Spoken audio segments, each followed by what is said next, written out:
Hello and welcome to the 22nd episode of When I Was Your Age. I'm your host, Roland Parker, coming to you from the first episode of 2024. And as always, it is a joy, pleasure, and a treat to have you here. Today's guest is Thomas Watts. I'm really excited to catch up with him, get a better understanding of his journey with cancer and everything that he's gone through with that. Before we bring Thomas into the stream, a little bit of housekeeping. Make sure that you follow us on Instagram at WIWYA Pod. And thank you so much for the support. We are currently at 1,040 followers, and it means so much to me, all of the support that you guys have thrown into that. It really means a lot. If you're listening for the first time, consider giving us a follow. You can do so on Spotify, Apple, Amazon, and you can also catch episodes on YouTube as well. You can find the links to all of those places in the link tree in the Instagram bio. And I think that's going to conclude it for our housekeeping. So we'll go ahead and bring Thomas in. Thomas, how's it going? What's up with you, man? Not much. How are you? Thanks for having me on. It's yeah, man. Glad to have you. Glad to have you. So, how was your holiday season? Did you do anything big or any big trips that you had to make? No, we actually stay fairly close. My wife and I, parents, obviously, I grew up in Vestavia with you. My wife grew up in Pelham, so we're relatively close. Nice, love that. Well, that's cool. Did you catch any good sports or any? What about movie traditions for your household? What's the go-to Christmas movie? Yeah, my movies, my wife loves to, Natalie, my wife, she loves to put on Christmas movies starting on December 1st. So we have been just in the background watching movies. I'm not a big Christmas movie fan. I think you watch the same movies over and over every single year. They start to get monotonous. Mhm. And so I watched out of my love for her every single year. So we did watch a couple of movies like The Grinch. Obviously, was a staple in our household. And I think we watched one more. I can't remember off the top of my head though. Nice, gotcha. Was it those are some good ones. Yeah, we're big on letting the Hallmark Channel just like run, and I'll be like, oh, I think this is probably gonna happen. Debbie's like, how could you know that? I'm like, because we've Yep. seen one movie, but we really have seen them all. Yeah, the plot's fairly similar. It's a yeah, and I love that. There's a certain comfort to that. All right. Well, so I'll say this: if you're not currently following Thomas on Instagram, make sure that you do so. We'll throw his at up on the stream, and we'll have that in the description of the podcast as well. But if you don't care, we'll go ahead and get into some get to know you questions. So you already touched on this first one, but where are you from, and where do you currently live? Yeah, from Vestavia. Grew up there. I was actually born in Montgomery and then moved to Vestavia when I was about two or three. Grew up in Vestavia in Birmingham, and I now live a little bit south of Vestavia in Pelham. Nice, love that. And what is it that you do? I actually work in finance. I work in investments. Specifically, if anybody's in business and knows what risk management is, I'm in that function for protective life. So it's an interesting function that's a combination of finance, investments, and a lot of math. So it's fun, but if you're not into it, it's definitely not fun. Sure. Yeah, it could be overwhelming if you don't have the the Yeah, the, the itch for the math like that. Yeah, exactly. that's awesome. How old are you? I'm 26. Yeah, I'm Yeah. laughing at you. I'm laughing at you like looking up, Yep. trying to do the Yep. calculations. 'Cause You got to this do is so- like, oh, born in this year minus what this year is. yeah. So that's how old I am. It's been a recurring theme for kind of this age, like plus or minus a couple years. It's that point where you're Yeah. like, well, I think that I'm this age, but I don't know if I really feel like that. And no, it's funny. It's part of why we ask too. Yeah. What piece of media are you currently enjoying? So that could be, book, podcast, music, TV, anything that's like integrated into your routine, guilty pleasure, even just something that you just sort of got into. What is that for you right now? Yeah, I'm not a big TV guy. I like to watch a movie every now and then, but I'm a big reader, and I'm reading this one book called A Peculiar Glory by John Piper. And it's kind of a deep dive on the Christian scriptures in the Old Testament and New Testament. It's more of like a Bible study slash reference book than it is just an easy read. Like I'm Mhm. 100 pages in 2 weeks, just because it's so dense and you have to get through it and really think about it. Yeah. But I'm a big reader. That A Peculiar Glory. Then for TV show, I've actually I picked up the new Percy Jackson series because I Yeah. remember reading those books as like a sixth or seventh grader and read the entire series in a couple of weeks. And so I gotta go back to the childhood and reminisce for a little bit. Yeah, definitely. I watched the first couple episodes too. It visually, I really like the way that they've portrayed like the world there. Yeah. I think it looks like pretty good. My is and I could be remembering this way wrong, but I thought in the books his hair was like super dark. Am I making that up or is I it don't supposed to? I don't quite remember. There's a lot of stuff that they changed in the TV show. I know they working with the author Rick Riordan, like he is on the cast for the TV show, so at least he had some sway in it. But Yeah. I think they found their guy in the Walter. I think it's Walker Scoble. I think they found their guy and just said, "Well, if he's got blonde hair, he's got blonde hair." It's a yeah, we'll deal. Yeah. Yeah. It's a love that. Um No, that's awesome. I distinctly remember in, like, the 8th grade, it was a part of the, like, classroom, like, reading, and we would, like, Hmm. read through and, like, Yeah. discuss it. So, I had, Mrs. Brock, and I just it's a Yeah. did you also have No, Miss but Brock? I that name is so familiar because everyone else had Miss Brock, and I Right. don't even remember who I had. Yeah. Um, it's a yeah, that sticks out for some reason, but that was, like I hadn't read Percy Jackson up to that point, and then we, like, read it in class, and then, like, in the weeks immediately following, I just, like, sprinted through all the books because, Yep. I was, like, so hooked. That was like the Um, first series that my mom went out and bought every single book because I knew I was gonna read them all, and I was like, "I'll pay 'em for them, but I don't care." Like, and I read them so quick because it was just an easy read, and as a kid, it was just a fun, kind of a yeah, fantasy lore type of book. Easy yeah, read. and I don't think that there has ever been, um a book or piece of media that is, like, so perfectly captured, like, the target audience. Like, obviously, like, Harry Potter, that, like, kinda spans, Yeah. like, generations and stuff, but when we're talking about, like, middle schoolers and, like, I don't think that I knew of anything other than Percy Jackson that had, like, such a chokehold on middle Yeah, schoolers like yeah. that. Well, it also helps when you make, like, the summer reading list and, like, required reading in 8th grade. That also helps Mhm. the book sales for sure, and then Yeah, it's kind of a self-fulfilling prophecy of where everyone likes it because everyone reads it. yeah, 100 Um, yeah. 100%. No, that's awesome. Love that. What is something that you'd consider a luxurious necessity? And I'd be happy to give you some examples if you No, wanna no, hear I them. know off the top of my head. Good coffee. Nice. Good Good coffee. coffee. Love it. Yes. Okay. Nice. Alright, tell me about that. What is a good coffee to you? What's your setup there? Okay, so I love single origin. I don't know how deep we can get in the weeds here on coffee, but I in my free time, as you'll learn, I had a lot of free time the past couple of years sitting at home, and that's kind of one of my luxurious necessities, as you said. Finding a good cup of coffee was fairly hard until I found this place in Hoover called Baba Java, and they have plenty of types of coffees, blends. They have single origins. My favorite single origin, which means it is grown on the same farm. They don't mix beans. They don't blend them together. Okay. And then they have different types. I like a good, just quality cup of coffee, light roast, medium roast, dark roast, doesn't matter. Just quality coffee that's not Starbucks or Dunkin', Yeah. honestly.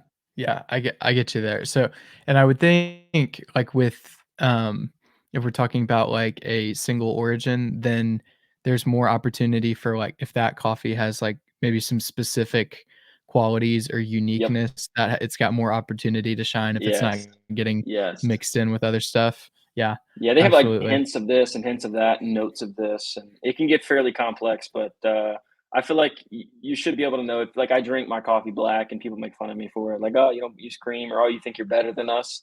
I just like the taste of the coffee, and you can definitely taste it when you drink black coffee by itself. Like if you go drink from McDonald's coffee, and then you go drink a high quality cup of coffee, you'll be able to tell the difference.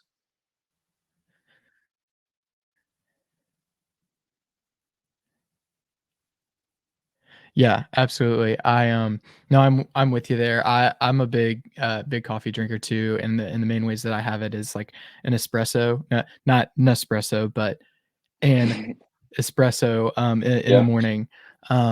And and cold brew, like I'll get like whatever the Oh. grounds are that I want, and I'll enjoy it's like a little bit, like, sweeter, like, it doesn't come out with, Yeah, like, some of the harsher, like, acidic the tones, bitter. like, Yeah. with when you're doing, like, a traditional, like I'll like, even to the point, like, I will, like, have it in the fridge and then, like, microwave it if I want it hot, like, just to have Ah, it that way, but yeah. yeah, it's uh, Hey, everybody's got pretty their own good. little So, thing when it but comes to coffee coffee. is Some people like.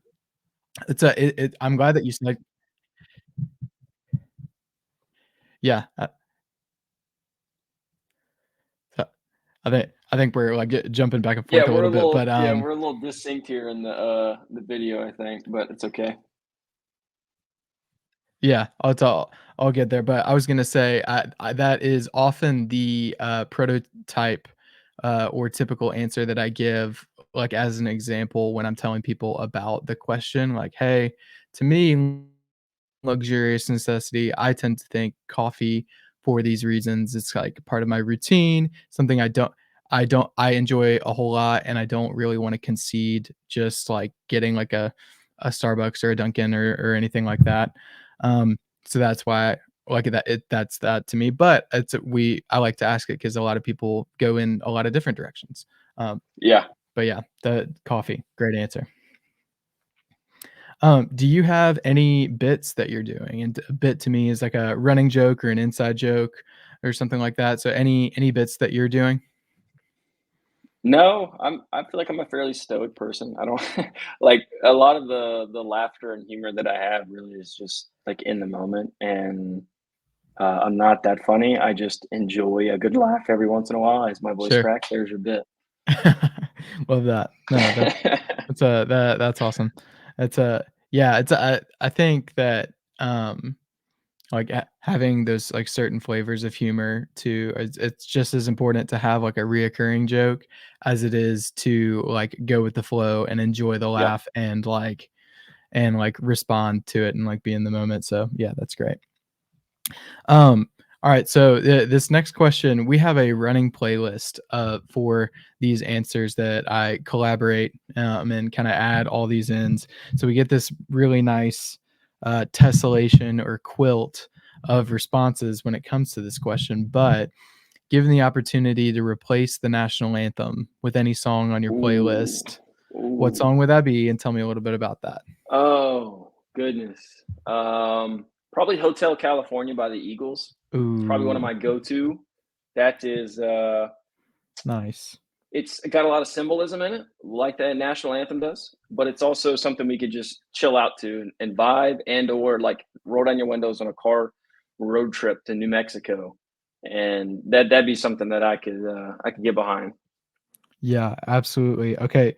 Funny and it's funny too that we were talking about Percy Jackson because I distinctly remember when we were talking about it in class and they're talking about the Lotus Hotel and Oh like yeah. being stuck in there for so many days Yep. that like one specific thing that was cited was like the Hotel California line of like Yeah. you can never leave and stuff like Yep. that. So that's we're coming full circle on it. I Yeah. love it. And then last question is how do we know each other?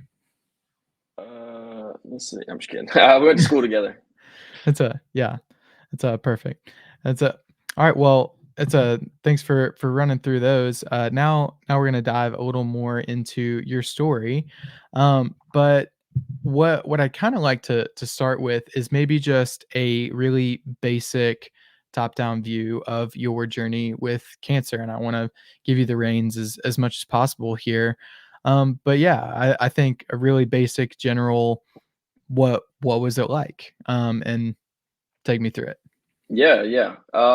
It's a fairly lengthy dialogue I could go into. It's Sure. spanned over 6 years now, but I'm not going to bore you to death, and we can get into it if you like. But essentially, it started back in 2017. I had gotten mono, a virus. Basically, anybody can get mono, Mhm. and apparently, this mono had mutated into what's known the Epstein-Barr virus, which caused it to morph into lymphoma, which is the type of cancer I had.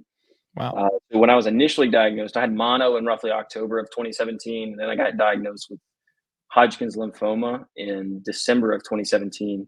Started chemo in January of 2018, did 6 months, and after 2 months, I think in February or March, I was in remission, and then I stopped initially. Perfectly fine.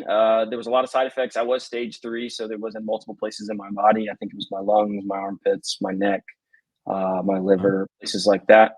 But then I came out of remission. I was perfectly fine, cancer free for 4 more years after that. I graduated school. I got married and bought a house with my wife down here in Pelham. And then back in 2021, almost 4 years to the exact week, I started coughing again. I started having issues. Went in. I had some enlarged lymph nodes, which is always a big concern for me.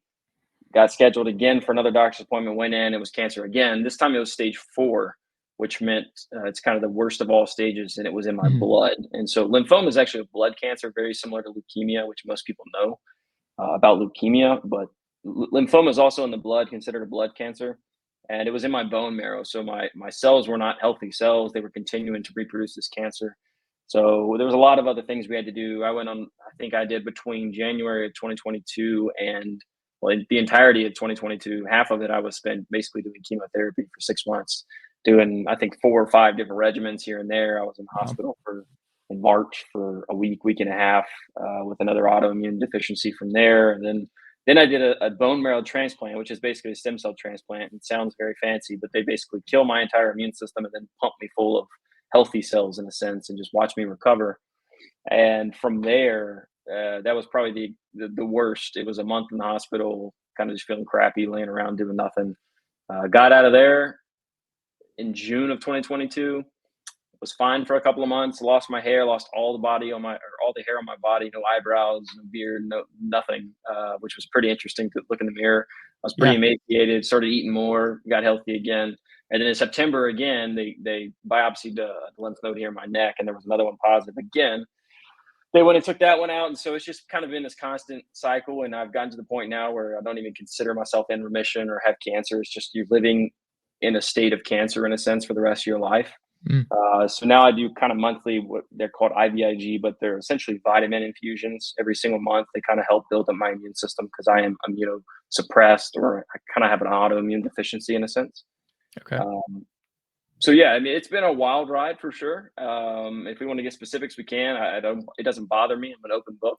But Sure. that's kind of the gist of the entire 6 years of what's happened. It's been on and off and on and off and stops and starts. There's been a lot of chemotherapy, immunotherapy. I've done uh, immunology. I've done plenty of things, and I've seen a doctor. I swear every single month for 7 years straight. Now it feels like. Yeah, I can imagine. It's a that yeah, that's amazing, and, there's a couple things that kinda stood out to me is that the more recent one is you said, "I don't really think of myself as in remission or currently, like, having cancer." How did how did that thought come about? Yeah, I think the biggest thing for me was when I initially was diagnosed, I in my brain, being a big book reader, I love philosophical readings. You have like the Stoics and whatnot. And I started to think like a philosopher would. And I said, if you really think about it, you either have cancer or you're in remission. Once you have cancer once, you either have cancer or you're in remission. There is no like I am free of cancer for the rest of my life because you never Mhm. know. You're always at an increased risk of getting cancer again, especially from some sort of secondary cancer, something that's not related to your first cancer, just the way it works. So to me, I was like, well, I'm never fully going to be in remission and I can never guarantee myself that. So I might as well just live with this state of being, especially after me, 3 times, 2 or 3 times, it's kind of gotten repetitive in a sense. I'm Mhm. like, okay, I'm anticipating it at some point, but I'm living with it. And there's nothing else you can do. I don't fight Sure. because I want to. I just fight because I don't have a choice. There's no choice in the matter. You just keep going. You keep pushing forward. Yeah, absolutely. And so with that then, how does that affect your mindset then?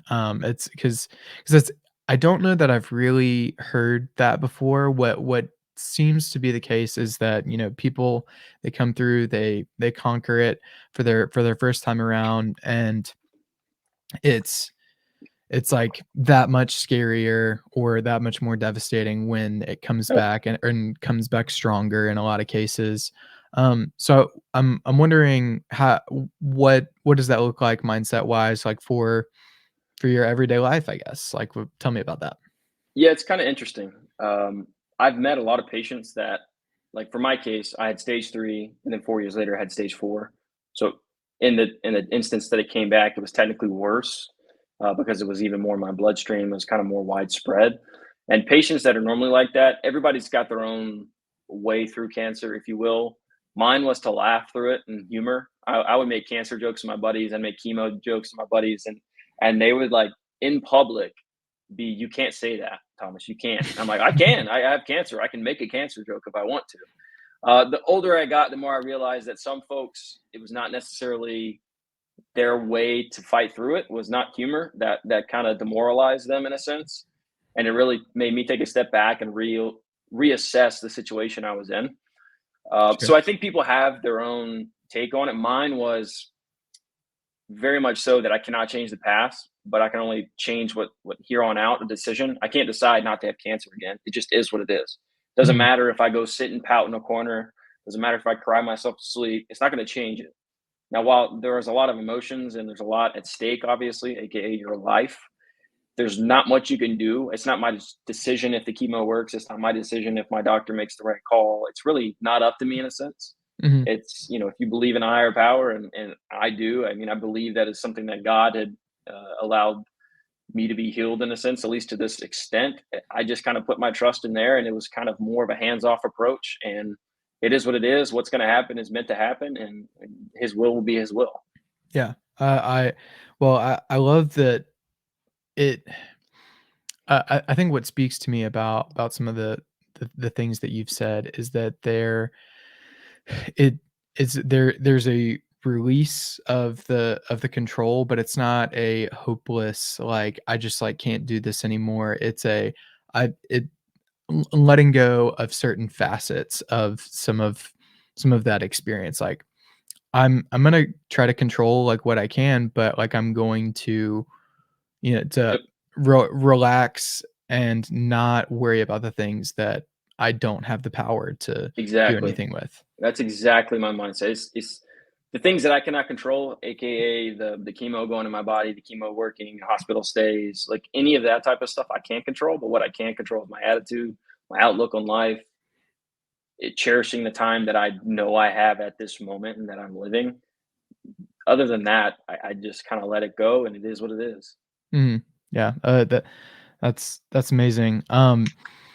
The one one other thought that I had, when you were talking about the general experience was, when you had mono and there was that initial, shift and mutation and change, was there any conversation or prediction, like, from the doctors, like, "Hey, like, this is something that we might need to look out for?"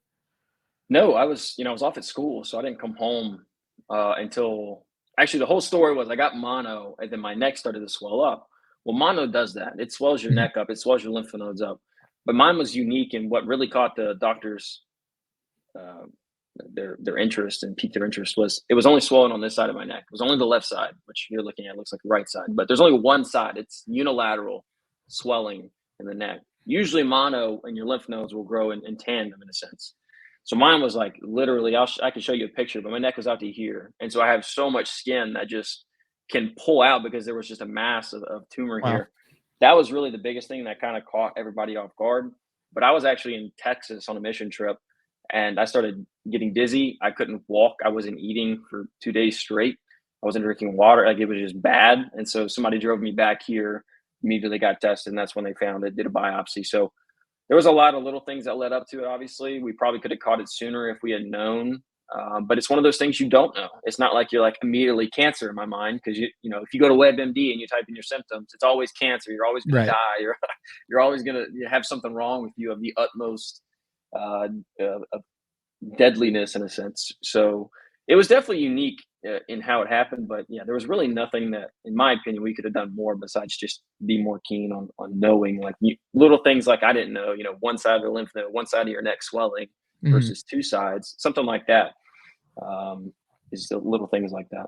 Yeah, so it's so interesting to me because I never would have considered, um, mono having a long-term effect like Yeah. that, like, with anything, because I've known, like, a handful of people, like to have mono. And that Yeah, was never something that like came up of like, oh well, yeah, it's a it like chicken pox, like, oh well, you had yeah, chicken pox, so like you need to watch out for shingles later. Like it's just like yeah. not Well, it's it's a not any very widely known. So it's something about mono morphing into what's known as the Epstein-Barr virus (EBV), and it's there's some correlation between mono, Epstein-Barr, and lymphoma, and they're doing studies on it now. They don't really know a lot.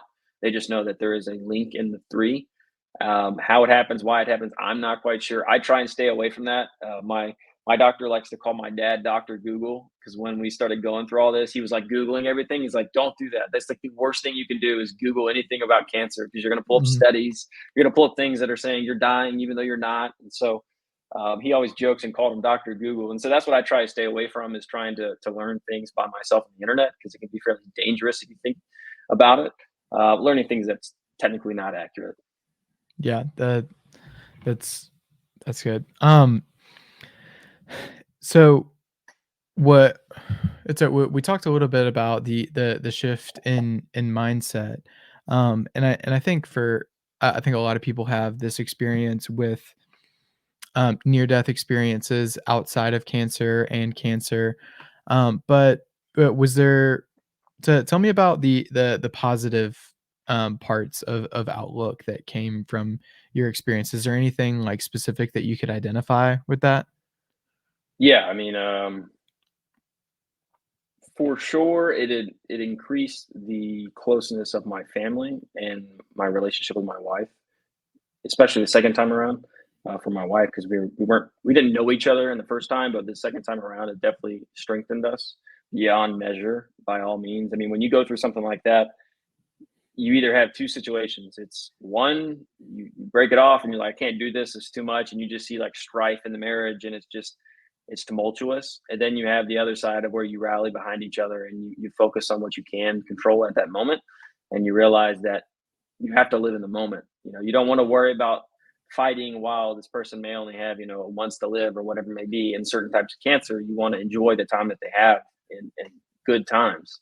Mhm. So there was a lot of pros in it, honestly. Like I would not go back and change. This sounds stupid and kind of counterintuitive. I would not go back and take cancer away.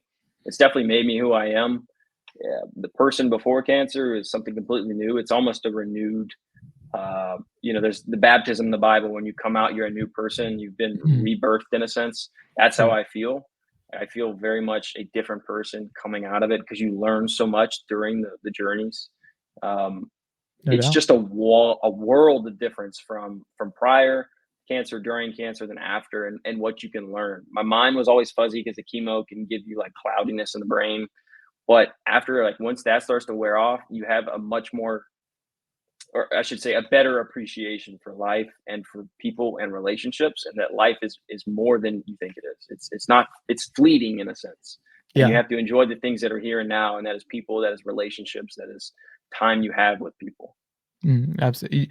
You mentioned your family and kind of bringing um, them to kind of rally around that. So what did that look like? That was pretty cool. I'm not gonna lie. Growing up, my family wasn't always like huggy and touchy. You know, some families are very touchy. Like my wife's family, man, they'll hug you the first time they meet you. My family's just like, hey, nice to meet you, handshake. You know, we are what we are. And it was kind of cool to see not just my family, but also community. There was a lot of community events and a ton of people that are watching this podcast that reached out to me, I'm sure. And I appreciate that by all means. Please reach out again if you want to say hello. I'd love to chat with anybody that's seeing this. But it was really cool just because you have that support that you didn't think you have. When I'm going into chemo and I'm getting texts from folks like, "Hey, good luck today," it just brightens your spirits because it gives you kind of a renewed outlook of, I got this. I have people behind me that are pushing me and are there for me if I need anything. Yeah, that's awesome. So it's a do you even now as you're in remission and we're in an anti state of remission I like as the you anti-stater. Yeah, yeah. it's a Don't um currently have cancer. Yes. it's a yeah, don't currently have cancer. Is there leftovers from that? Do your family hug maybe a little bit more Oh now than yeah, they did before? yeah, for sure. Yeah, it's almost like a renewing of the bond of the family in a sense. When you have a close call like that, it doesn't have to be cancer. I mean, it could be a near-death experience for one of the kids or from a parent or just something as minuscule as something as somebody almost being in a car crash or something, right? You Mhm. take that and you take it and you work it for good. I think it's been awesome because I've grown closer to my wife and we've grown closer to my family and we've grown closer to her family, and it's just been really cool to see the support, number one, behind it, and also the genuineness that's in that. Yeah, that's amazing.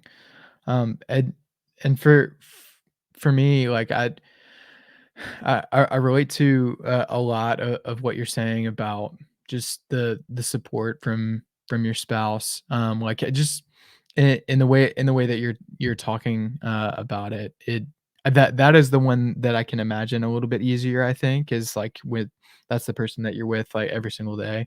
But it's awesome to get to see your face lighting up like when you're talking about these things.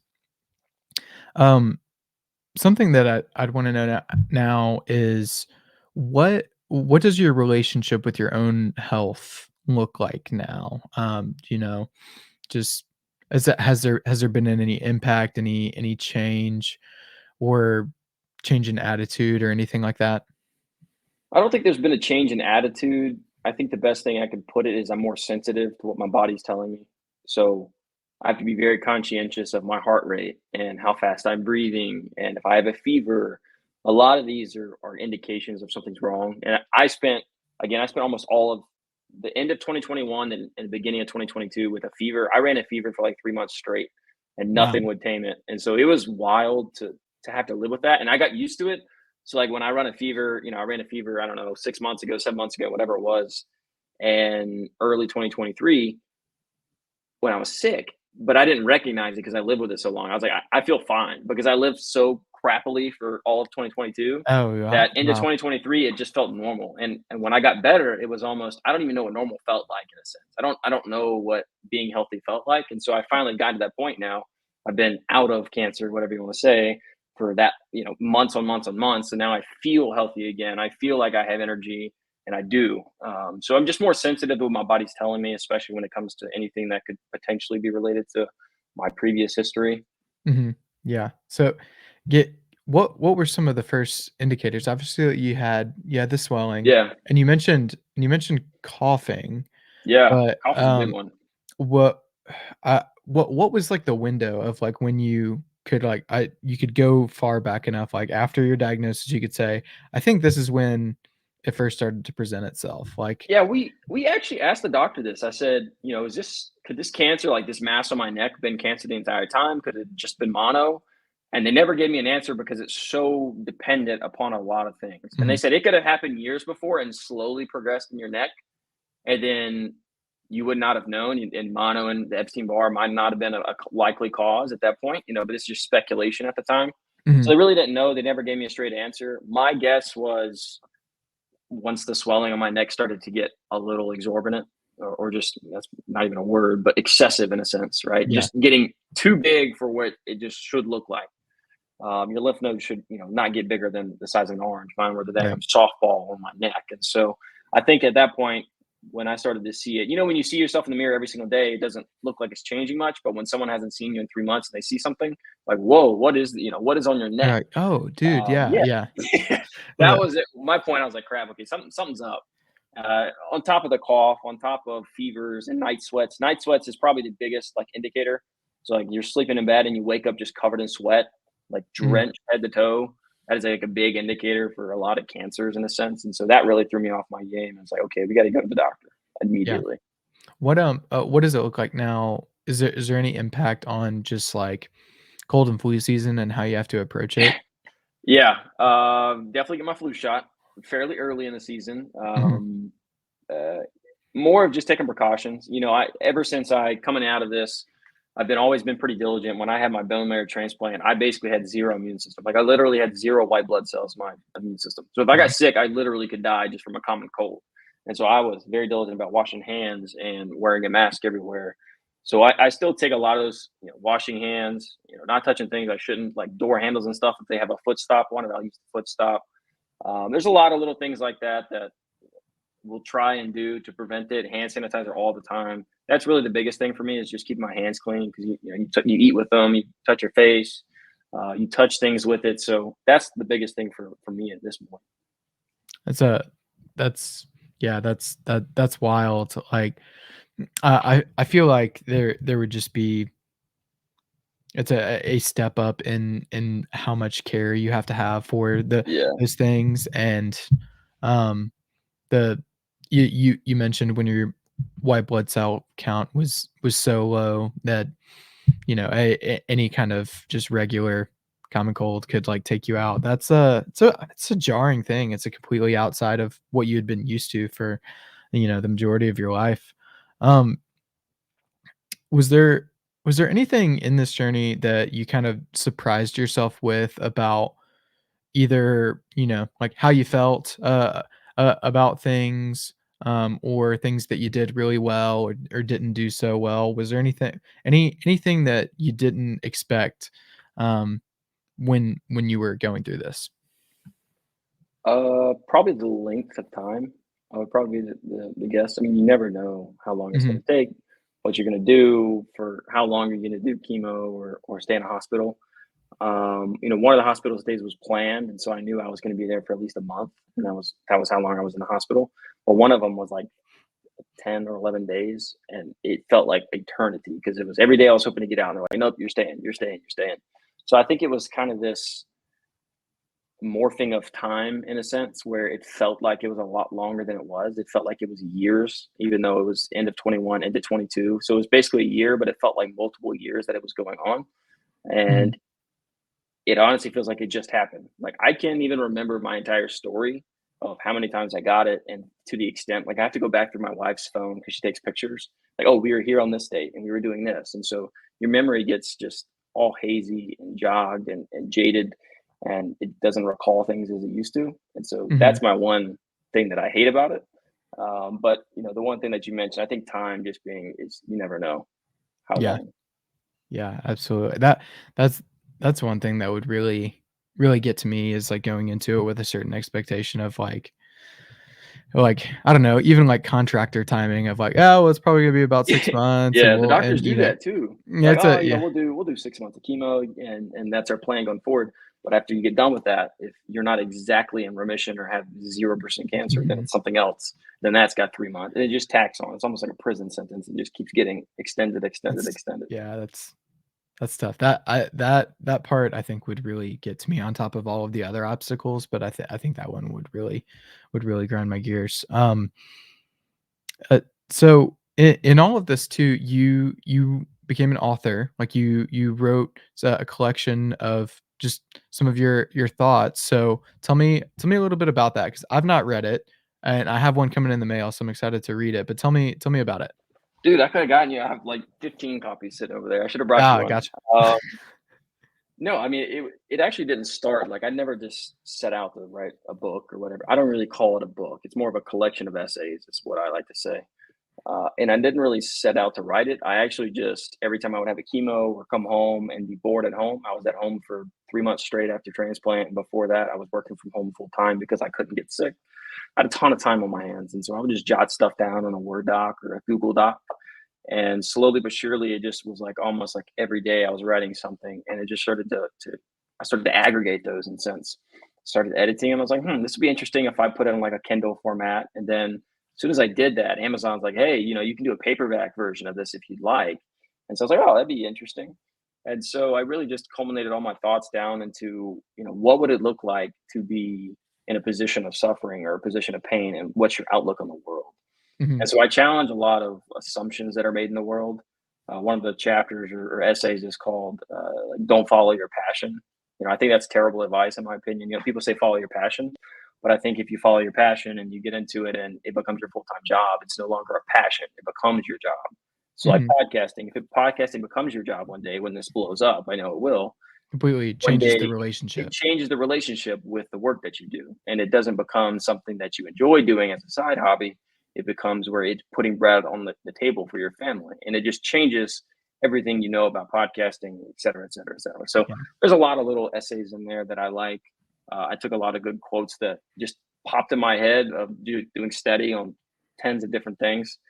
and really just culminated them together. But it was really a modge podge of I literally would like copy and paste devotional like things that I wrote down into like my journal or whatnot, and Mhm. literally copied and pasted from the day I was diagnosed to the day I was in remission to multiple other days. Gotcha. So it kinda came together in the end, but, like, from the moment that you were like, "I wonder what it would be like for me to, like, put these all together and, like, in a place where people could read them." What was that process like? Like, when you I actually, to get it onto to Amazon and get it yeah, it was published actually and weird. I had looked at the idea of that maybe a couple of years ago after my first battle, and then I decided to do like a blog post. And so back in 2018, I did a series like 5 or 6 blog posts of just like lengthy articles of my thoughts and feelings on cancer, obviously. But this time around, I was like, I'm just going to do like an Amazon Kindle. Nobody wants to read a blog; they got to keep up with it, and it's just like sure. different articles. A book is you can download it to your Kindle, you can download the PDF, you can buy it online if you want to, and you have it. It's you can flip to the exact pages you want to see it, and so that was really what sparked my interest in it. But it was nothing more. Like there was no, I set it like the lowest price I could for each one to like literally break even on it. Like Mhm. I'm not trying to do this for money. I don't care. It's more of I just wanted to do this for me, and regardless what anybody thinks, in a sense, like I don't care what people think. I was like, I want to do this, and so I set a goal. I sat down, I edited it, I wrote some else out, introductions, conclusions, and whatnot. And I just said, look, I want to publish this. And so I did kind of a self-publishing through Amazon, and it was fairly easy, not complex at all. And it made it worthwhile, in my opinion, because I had a lot of people come up to me and be like, "Hey, this is awesome. I resonate with this," and it made me feel good because I'm not alone in these thoughts.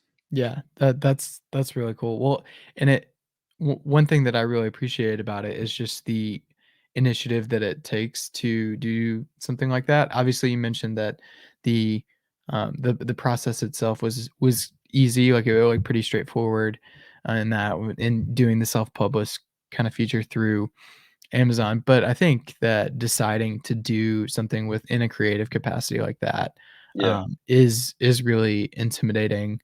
Um, Well, when you look at it, you won't think it's intimidating. Look how thin it is. Like it's yeah. very, very thin. Like it's an easy read. I think it's less than 100 pages. Yeah, it's like Right, but 80. that's right, but, like, in like, I have my thesis from college, upstairs, Yeah, um, and it's bound and stuff, but it's just like what they do at, like, Office Depot, and it's got, like, the plastic, like, spirals running through, and I was like and it's not like a something that it's like, "Hey, like, I wrote this," it's like I think it'd be really relevant to and important for your story. It was like something that I had to do to yeah, graduate. Like it's yeah, a yeah, yeah, but so like that part of like putting my own thoughts out there yeah. for people to look at and kind of try and do something with. Yeah. Well, it's That's you kind of a know, scary thought to me. it is very scary because at first you're like, what are people going to think? Like, what if I make an error? What if someone doesn't agree with me? All these thoughts are flooding through your mind. And at one point, I literally was very close to not pressing the publish button and like sending it out. And there was kind of just this peace that came over me. I mean, in my opinion, it was a supernatural piece of like, just do it. What does it matter, right? Yeah. Like you're 26 years old. You've had cancer multiple times. If something else happens and you don't do this, you'll regret it. And so I always live my life in terms of regret. So like fast forward in 80 years, if I'm still living and I look back at my life, I'm not going to regret publishing a book that even if it flops, even if you don't, if one person reads and gets something out of it, it's worth it to me. That's it. Yeah. Yeah. That's it.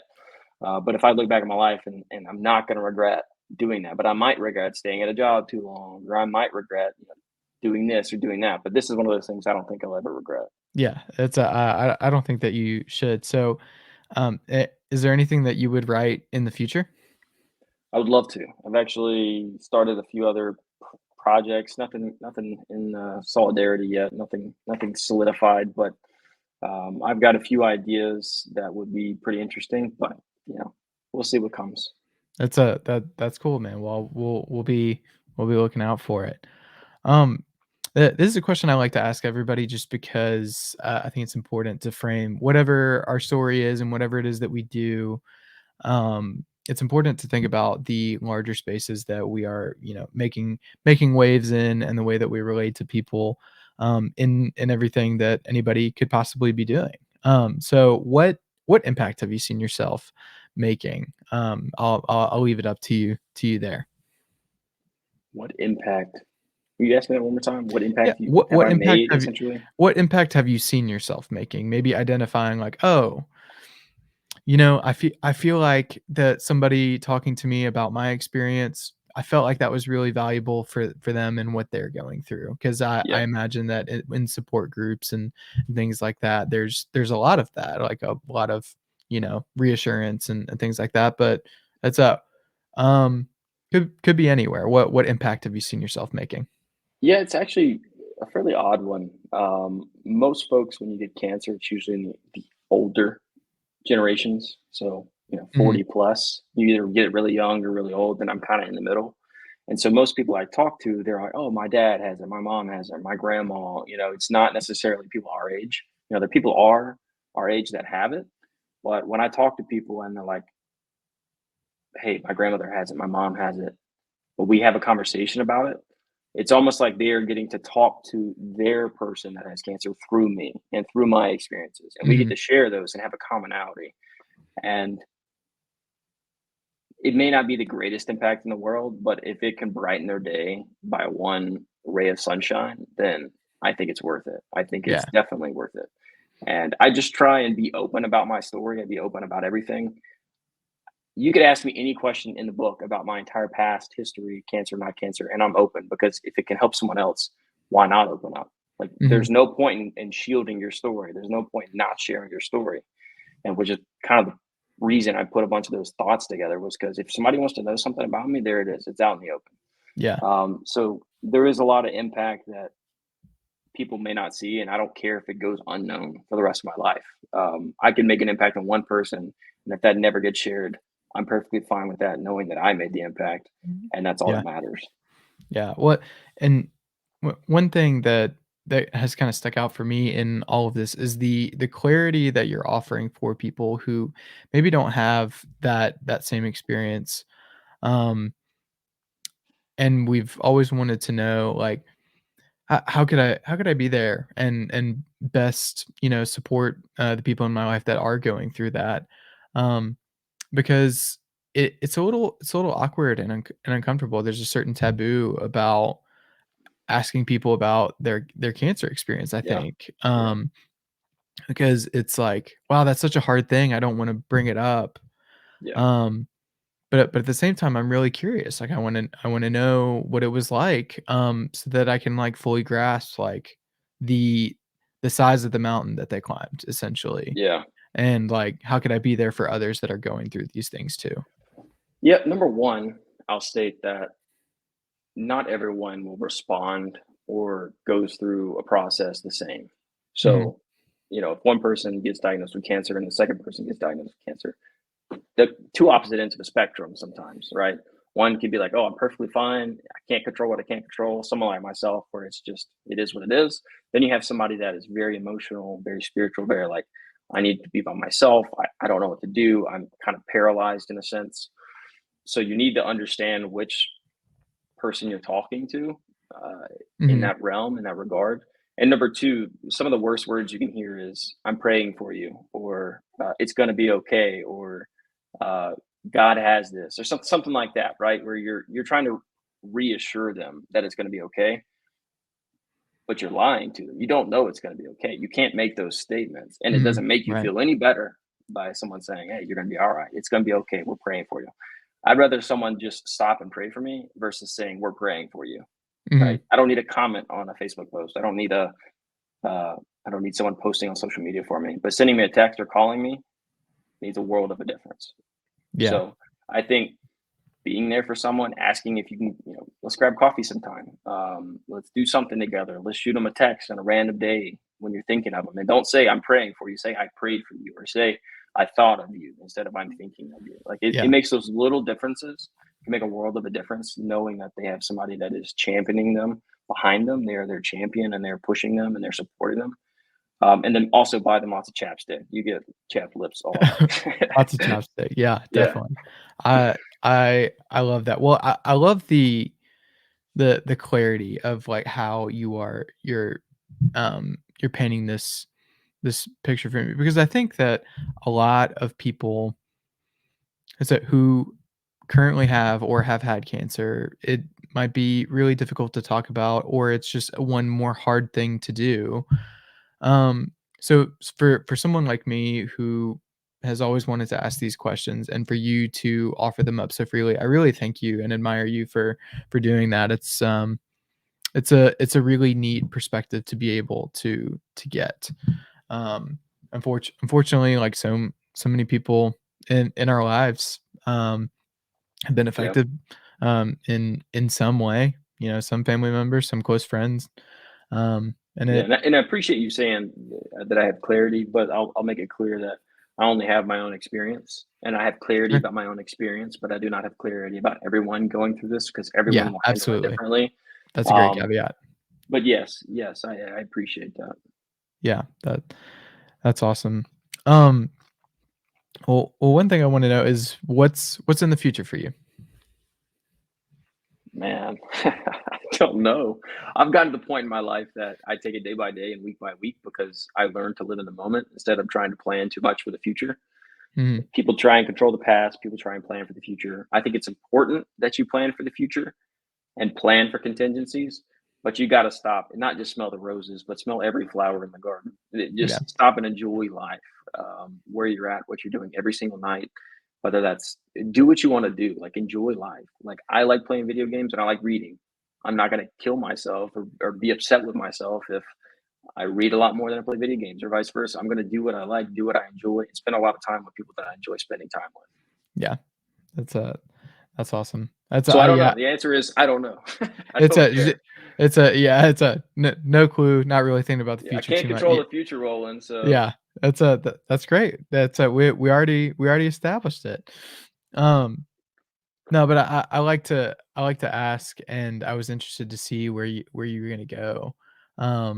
Just because, it's, like, I think a lot of times we can get caught up, with a lot of vague and often the distance hypotheticals. I know I find myself daydreaming about that kinda stuff, but with your perspective of knowing, just how fragile things can be sometimes, um, being able to step back and enjoy and appreciate where you're at right now, I think that's really yeah, important. That's so that's great. if I had to daydream, I'd love to eventually work on the management team of a nonprofit, like some sort of cancer research institute. I think it'd be Nice. interesting because I have that perspective that Mhm, can offer up a lot of what those folks that are in the business side of things on the nonprofits or even in for-profit enterprises like hospitals and whatnot offer mhm. a patient experience Yeah, towards something on the C-suite or to the management level or be a consultant of that type of daydreaming like that. I'd love to work for like a nonprofit where it is focused solely on eradicating cancer from this earth and then offering my perspective and my experiences to help achieve that goal. yeah, amazing. I like that. I think that'd be a great fit. Well, let's not get too ahead of ourselves, but let's not, uh, give up on that dream either. Um, that's a nice daydream. Um, so this next section here is it's all the questions that I've really got for you is as far as your story, but what I like to give, our guest the opportunity to do is ask a question to the next guest and make this, this Okay. chain of questions here, giving you guys a little bit of agency to, control the show a little bit. I like to, I'm a gracious and benevolent host in that way. So Yeah, I would agree with that statement. thank you. So this question comes from Kat Chapman. She's our previous guest. Okay. Um, and it is, what have you done for yourself today to benefit yourself for tomorrow? I think her question is kind of in the vein of thinking about, personal health, obviously, but I think you could go Okay. so many different ways for that. So, what's something that you've done for yourself today that's going to benefit yourself tomorrow? I could relate to the personal health one. I'm recently reading a book called Praying Like Monks, Living Like Fools. And it is more about stillness. It's about being calm and praying and meditating when you're in a space of anxiety or um, a state of fear or any sort of just your mind is wired and you're thinking of 70,000 thoughts at a second and you just need to calm down. And so I there was a little passage in this book that basically talked about how you sit crisscross applesauce like we did in middle school or in kindergarten, and just relax and set a timer on your phone so you're not looking at the time, and you sit there still with your eyes closed thinking about absolutely nothing. And what I like to visualize is my mind is, when you swipe up on an iPhone, you close out all your apps. I do Mhm. that to my mind. I basically, in my mind, I'm saying, quit thinking about this, quit thinking about this, It's a quit thinking just about this. take it away, And take then it I get away. it completely empty and I sit there and I just breathe deep breaths and just relax. And people can pray, you can meditate, you can do what you like. But that was something I did today just to try and start it. That was the first time I ever did it. So that's an interesting question, but I guess that's along the personal health line. Nice. I like that a lot. Well, I want to give you the same opportunity and exercise here. So, what's something that you'd like to ask to the next guest, whoever they're going to be? That's a good one. You caught me off guard here, so I'll have to think of something on the fly. But I think that's the purpose of the questions here. I think the question I would have for the next guest is, what are you doing for that one person in your life that needs help, but has not been offered help yet? So what are you doing for someone in your life that needs help, but hasn't been offered help yet? So it could be someone that needs a leg up somewhere in a job. It could be someone that needs help with relationship advice or some sort of, spare them $20, whatever it may be. What are you doing to help someone in your life that needs the help? Nice. I like that. That's a good one. So sweet. Well, I can't wait to ask the next person and see what they got. You have to Um, listen in yeah, and it's a see you what they say. have to listen in and find out. So, by Yeah. the way, if you have listened, and you have made it this far in the show, what I'd like for you to do is take a screenshot of whatever device you're listening on, and on Instagram, post it on your story with a let's go with meditation emoji. That's since we just talked about that, and tag it to let me know that you made it this far, so we can know that people are getting all the way through. But yeah, I love that. All right, well, Thomas, any departing thoughts before we close it out for the evening? I would just like to say that this is one of the quotes that I like to reiterate pretty often. Uh, Happiness is defined by things and it depends on happenings, but joy comes from the creator and it comes from above. So everything that is you think is happy and you think you're happy, it actually is derived from things, where joy is kind of internal joy that comes from the creator. So I like to Intrinsic. always take a step back and think about that, and really meditate on it. I guess meditate, but just think about it. Dwell on it. Yeah, I love that. Dwell, good word. That's good. Um, it's a also it's that's a great thought, but also you should plug where can we get access to your writings? Yeah, it's just And on Amazon. Amazon's gonna be the easiest, only place you can get it. ev If you see me in person, ask me. I keep a couple copies on me, just in my nice. truck for friends and Gotcha. family. But Go ahead and tell us what it's called. it's called "Thoughts of a Cancer Survivor: Essays on Everyday Life." Nice. Very good. Well, we will include that Amazon link in the description of the episode so you can find it straight from there. I'll try and put it in notes and stuff on Instagram. But Thomas, thank you so much for being a guest on the show. Appreciate it. Thanks for having me on. Yeah, man, glad to do it. Well, that is going to conclude episode 22 of When I Was Your Age. Thank you so much for joining us, and we'll see you in the next one. Thanks.